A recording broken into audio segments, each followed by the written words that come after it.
ఎక్కడికి వెళ్ళిపోయావు నువ్వు? And how dare you leave this reception like this? మా రెప్యుటేషన్ గురించి నువ్వు ఒక్కసారి కూడా ఆలోచించనే లేదా?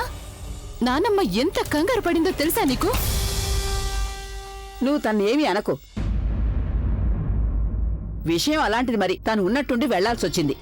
వాళ్ల కాలేజీలో ఎవరికీ తెలియదు కదా ఈ రోజు తనకి రిసెప్షన్ అని. చూడమ్మా, నువ్వేవీ కంగారు పడకు. రిసెప్షన్ తర్వాత నేనే స్వయంగా కాలేజీకొచ్చి మాట్లాడతాను.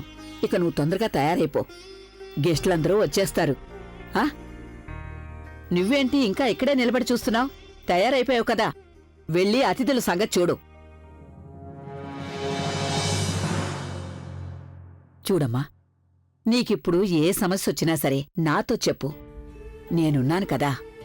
నేను నీ ప్రాబ్లం తీర్చేస్తాను, అలాగే అందరికీ నచ్చ చెప్తాను కూడా. కానీ నువ్వెప్పుడు సంతోషంగా ఉంటే చాలు. That's like a good girl. Okay, నువ్వు తయారైపోయి త్వరగా కిందికొచ్చేసేయ్.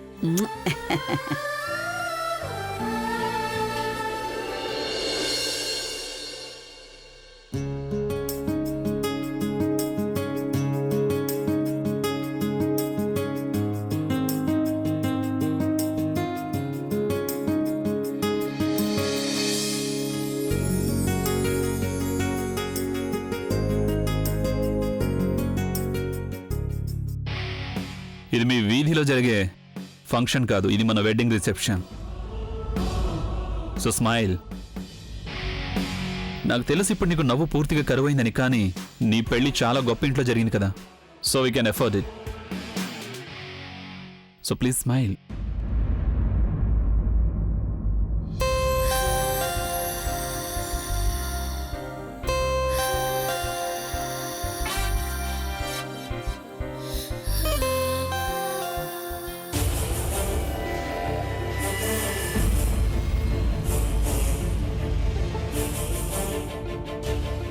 Congratulations, darling. I'm so happy for you. Thanks. అయినా నీ మొహం చూస్తేనే తెలిసిపోతుంది నీకు ఇక్కడ జరుగుతుందంతా కూడా అర్థమైపోయిందని. అందుకే వెళ్ళి ఇక్కడి నుండి. And please don't disturb us.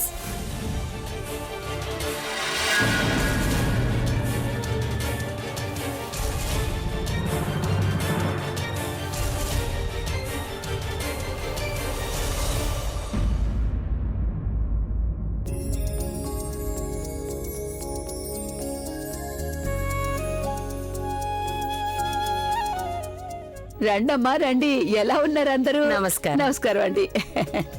ఏమైంది సరళ, నీ ఆరోగ్యం బానే ఉందిగా? అవునండి, బానే ఉన్నాను. అబద్ధం చెప్తోంది వదిన గారు. ఇక్కడికి రావడానికి 1 గంట ముందు కళ్ళు తిరిగి పడిపోయింది. ఆ సమయంలో కూడా ప్రజ్ఞ అని కలవరిస్తోంది. మీరే చెప్పండి, ఇప్పుడు తనకి పెళ్లి జరిగింది, ఇంత పెద్ద ఇంటికి కోడలయ్యింది, ఇంకా తన గురించి ఎందుకు టెన్షన్ చెప్పండి? నేనేమైనా తప్పుగా మాట్లాడుతున్నానా? లేదు లేదు, మీరు చాలా సరిగ్గా చెప్పారు వదినా. ఇక్కడ నుండి ప్రజ్ఞ 1 గంట ముందే బయటకు వెళ్ళింది. కానీ తను వాళ్ళ పుట్టింటికి వెళ్ళలేదని వీళ్ళ మాటలను బట్టి అనిపిస్తోంది.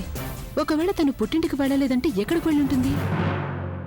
సరళ, నువ్వు తన గురించి ఏం కంగారు పడకు. ప్రజ్ఞ ఇప్పుడు మా బాధ్యత. తన్ని చూసుకోవడానికి ఇక్కడ నేనున్నాను కదా. అయ్యో, నేను కొంచెం కూడా కంగారు పట్టలేదండి. మీరుండగా నాకెందుకు కంగారు? అత్తయ్య అన్ని విషయాలు పెద్దవి చేసి చెప్తూ ఉంటారంతే. ఇప్పుడు నీకు టెన్షన్ ఏం లేదు కదా? ఇక్కడే నిలబడి మాట్లాడతారా ఏంటి? లోపలికి పదండి.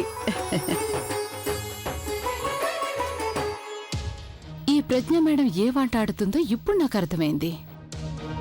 కానీ తన ఆటలు నా దగ్గర సాగం. ఇప్పుడు తన బలహీనత ఏంటో నాకు తెలిసిపోయింది. దాన్ని నేను సమయం వచ్చినప్పుడు బయట పెడతాను.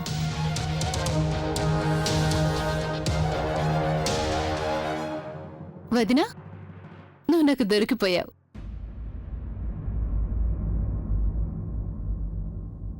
ఏం చేస్తాం? దొంగ ఎంత పరిగెత్తినా దొరికిపోవాల్సిందే కదా. దొంగను పట్టుకోవడంలో నేను ఎక్స్పర్ట్ అని చెప్పచ్చు. అదేంటి నీ మొహంలో ఇందాకున్న ఆ యాటిట్యూడ్, ఆ సెల్ఫ్ రెస్పెక్ట్ అవేం కనిపించడం లేదండి. ఏమైంది? ఇందాక చాలా యాటిట్యూడ్తో చెప్పావు కదా నేను ఇక్కడికి తిరిగి రాను అని. ఇప్పుడేమైంది? మళ్ళీ ఎందుకు తిరిగి వచ్చావు నువ్వు? Let me guess. రాణిగారి ప్రాణం చిలకలో ఉంటుంది, అలాగే నీ ప్రాణం మీ అమ్మలో ఉంది.